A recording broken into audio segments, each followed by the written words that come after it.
Welcome back, and thank you so much for staying with us. Now it is time for the gold conversation, and as you can see on our set, we are ready with Ferdinand once again, and we also do have a mango display on our set.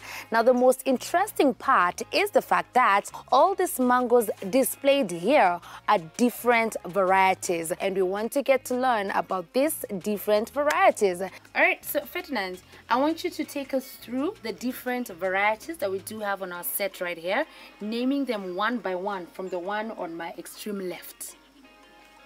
That is Sabine.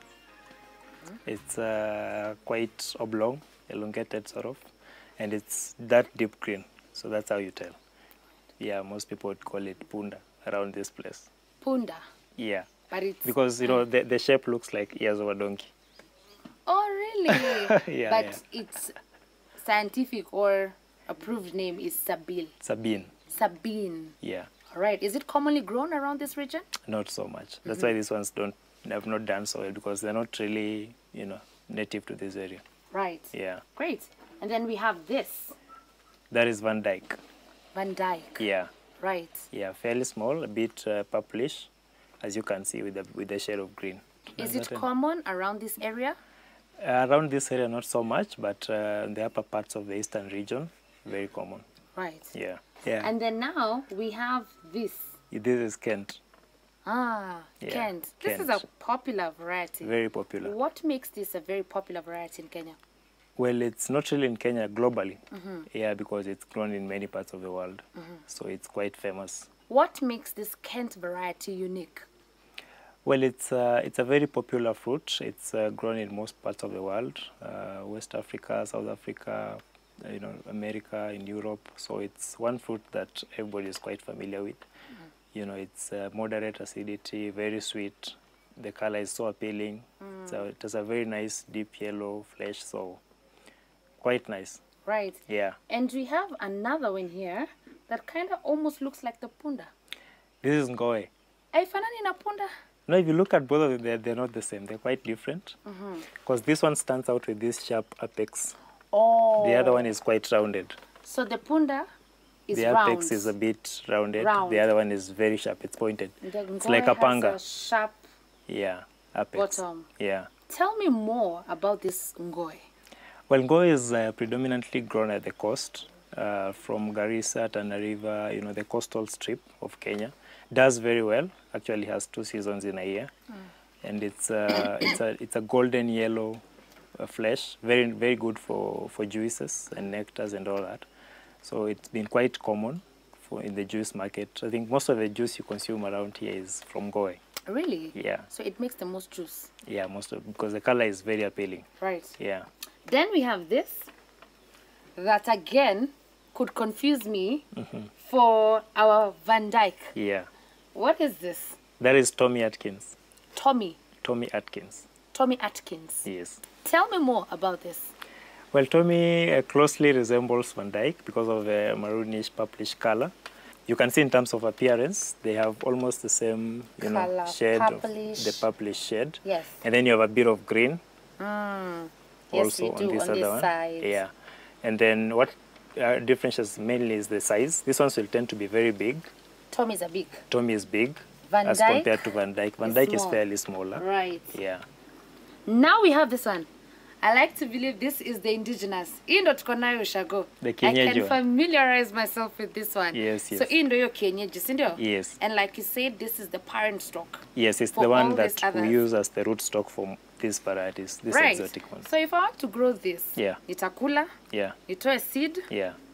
I dry it. Yeah, you'll dry the seed for about a week or two, and then you propagate. Right. So the seed now, as it gives up the seedling, now you can plant the seedling. Then Transplant. Transplant. All right. When it's ready for grafting, now you graft with an exotic.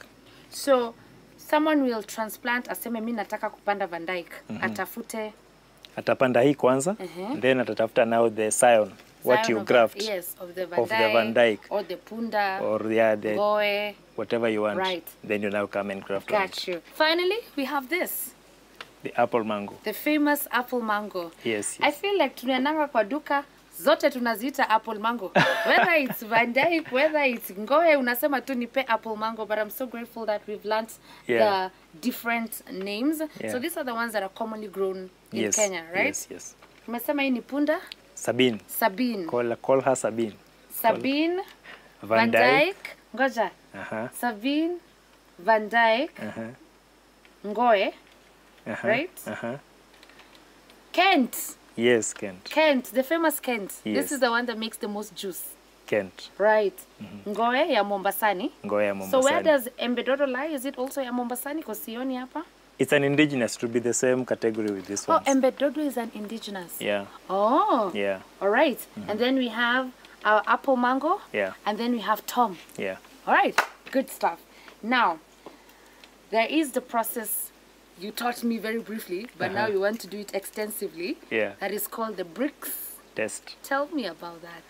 Well, it's one of the checks we do. One, to check the sugar level in the fruit, which is also an indicator of the maturity of the fruit. So once the fruit is mature, it tends to build up the sugars. So you'll check the bricks level to see whether the fruit is ready for harvesting or not yet. Right. Yeah. So level gani ya sugar ndo inahitajika? Which is the best? What is the range? When it's mature and ripe like these ones, you expect to have around 7-degree bricks, 7%. Right. Yeah. So can you try and do it? Yeah, And yeah, see how why it not? works? Yeah. So this is called a portable refractometer. Yes. Good. Open it. You want to try it? Yeah, sure. Tell me what I need to do. There it is. So you just open this thing over here. This is where you put the juice from the fruit. How do you do that? So we'll take the fruit. Let's which one do should we check? a Kent yenye inatengeneza juice mingi. No, the juice is the Ngoe. Oh. Yeah, Ngoe is the one that is So most of the best juice we suited for drink is from Ngoe. Yeah. Not apple mango? Well, there's quite apple now because it's getting that popularity in the market. Okay. But most of it has been Ngoe. But you said Kent is the most popular, very popular Globally, across the world. Yeah, Okay. yeah. Like most of the fresh exports, the dried fruit, most of it is Kent. Out of all this, which one do we export the most to the international market? We export a lot of Kent and apple. So, Yeah, Kent because and it's apple. also what we have a lot of stocks. Right. Yeah. Okay. Yeah. So let's go to the bricks test. So we test the Kent. Huh? Yeah, we test the Kent. Okay, so what you do, you just slice the fruit as close to the seed as possible. That's where you expect the sugars to start building up when the fruit is mature. Right. Yeah. So let me just slice this through. Karibu na Being mbegu careful. umesema. Yes. So you can see like this one. You can already see it's very nice yellow, meaning it's mature. All right. It's ready for harvest. Then once you have that, now you'll slice this a bit for ease of extracting the juice. Then once you do that, you just squeeze it onto the refractometer. This is still unripe, so it needs a bit of patience to get the juice out of it. Right. Yeah. Okay. Is it coming? Yes, it is. Just squeeze it. Let me slice it a bit more Okay. to make it easier for the juices to come out. When it's ripe, it's easier because the juices just flow. When it's still not ripe, you have to put in a bit of effort. Yeah, There there it you is. go. There you go. Yeah, that's enough. That's enough. And then you close. Let it spread nicely on the blue surface. Okay. And then you can peep inside. So here, Yes. You can see things, right? I can see numbers, bricks percent, 0, 5, 10, all the way to 30. But I can't see a blue line. You can see the blue line. Well, it's on 10. Oh, iko huku chini, meaning hii haina sukari.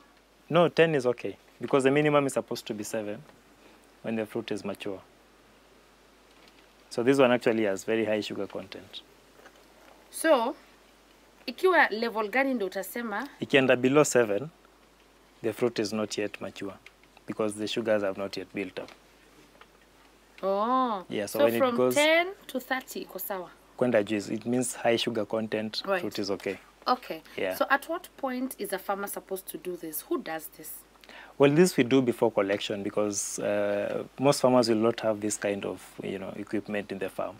But for us, before we pick the fruit, we have to check because of the markets you're going to serve. They need very high sugar content fruit. So if you come to my farm, I have 800 trees. Yeah.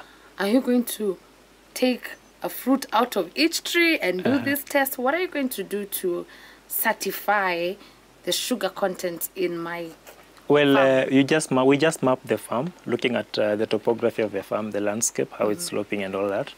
And then the stages of maturity of the different fruits. Then we go and pick random samples across the orchard.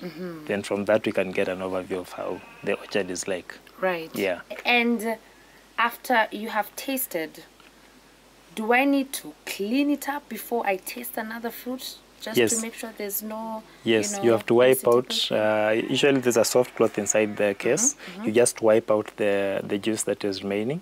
And then you can rinse it with a bit of distilled water, wipe it again, and then you do the next fruit. Right. Yeah. So, given that you've shown us the different mangoes varieties that we do have here, earlier on we had talked about most of them take about 3 years until they can start giving you some fruit. Does that apply to all the varieties? Well, for most grafted, because you've sort of, you're not really going the natural way of things. You've tried to play around with it. So typically in a range of 3 to 5 years you have fruit. Right. Yeah. What is common? What is the most in demand in the market? What do people want to eat a lot? Well, depends, because we have different markets. If you go to the juice market, people are going mostly for ngowe and apple. If you go to the dried fruit market, people are going more for the Kent and the apple. Yeah. For the dried fruit. Yeah. Kuna watu wanatengeneza achari. Those snacks. Those ones work best with the Kent. Acharis now will go for the, because achari you want a bit of tangy fruit. Sourness, so you'll go for high acid fruits like the ngowes, But ngowe still is the one making juice. Yeah, but now ngowe, before it's fully ripe, it has a bit of acidity. So you want that tangy feel when you're chewing it. So that's why it will favor the achari more. Yeah. Okay. Yeah. Do consumers, we're not aware of what we are eating, to be very honest. At what point and what do we need to do so that we also make sure that consumers know what they're buying? Consumers are more aware about the different fruits in the market, what they're eating. Because I kid you not, when you want to make juice, I'll just go and say, give me apple mangoes. Nani letewe and go, and I'll just be like, oh, that's, Yeah. So is it important for some sort of consumer awareness? Well, part of it is what we are doing actually, because even for me, before I came into this sector, I didn't really know much about mangoes. I'd just go to the market and pick, what I could see and say, yeah, this is mango. Right. But now, once you are in the mix of things, and then you get to understand this is Kent, this is ngowe, this is suitable for this, you can use this for this and that. Well, but for the average consumer, it's not really, significant for them, because they just want to enjoy the juicy mango, So unless you're trying to achieve a very specific, culinary feel, then you don't really need to pay so much attention to the, nitty-gritties. Just enjoy your mango and, And move on. Yeah. For a young person who's watching and is wondering, I want to get into this business, which is the most lucrative, what would you tell them to do? It's a very nice avenue they can explore. Is there a particular variety that you think is a low-hanging fruit for them if they want to get into marketing already? Demand is high for that particular one. Ama zote tu unaweza ingia? Well, it all goes for, of course, for you to venture into anything, you have to do your background checks and all that. So the kind of market you're trying to service is what will mostly inform what variety you go for. Right. So if you want to do exports, for example, then you'll focus on the varieties that are more favorable in the export market. Export, which is apple and the exotic, the Kents, the apples, the Tommy Atkins, the Van Dykes. Right. Those will tend to move more in the export markets. If you want to do the local markets, then you'll go for something that also has popularity in the locality you want to sell to. All right. Yeah. So kama niko Nairobi, I'm trying to satisfy the Nairobi local market. Exactly. Nauzia gani? It goes with the market. You have to get the feedback from the market. Right. Because somebody could take a Tommy to that market and people don't like it for whatever reason. So then you can't push a Tommy in that market. Right. You have to go with how the market is responding to what you're offering. Great. Yeah. So this machine, which you're calling a portable refractometer. Yeah. Is it 100% accurate? Does it also reach a point where you have to stop using it and get another one just in case haikupati, accurate results? Do you trust it for? Yeah, I trust it. It's very rugged. This is the most rugged you can get. Well, we have a much more sophisticated one, but this is the most rugged you can get. Oh, kuna ingine? You can get one that is actually set up just somewhere in a lab or in an office. All right. But for us, we're in the field, we're doing tests, and you are exposing it to all these kind of conditions. You're moving around and all that. It can fall, anything can happen. This is the most rugged it can get. Can it be used for any other fruit apart from a mango? Yeah. All right. Yeah. Great. Yeah. So as we wind up this conversation, tulienda tukaharvest, which our viewers got to see in the previous feature that we did air. Yeah. When it's here, tulileta tukasort. What happens after this? So from here now, what we'll be doing is just grading. We'll remove whatever may have been injured, whatever is not fit to go to the market, and then from there we load it into the truck and it goes. Where is it going? It's going for processing. So we're going to the factory? Yes. So from here factory? Yes. Lakini kule mwenye apeleki factory anaweza enda kwa market sasa direct? Kuna mwenye anaenda soko mwingine atandike yes. station yake auze. Yes. Lakini kuna hiyo ya factory. Yes. Thank you so very much, Ferdinand, for speaking to us and also helping us learn so much about the different varieties and teaching us about the test for sugar, Brix test. All right, now you already know how we do it right here at Kenya's Gold. We make sure that we follow the journey all the way from the very beginning to the end. We have grown our trees, we have harvested, and now we will go to the market and the factory as well. All those episodes will be coming through to you right here at Kenya's Gold as we unpack the mango journey and mango farming right here in Kenya. Please keep watching Kenya's Gold. Kenya's Gold.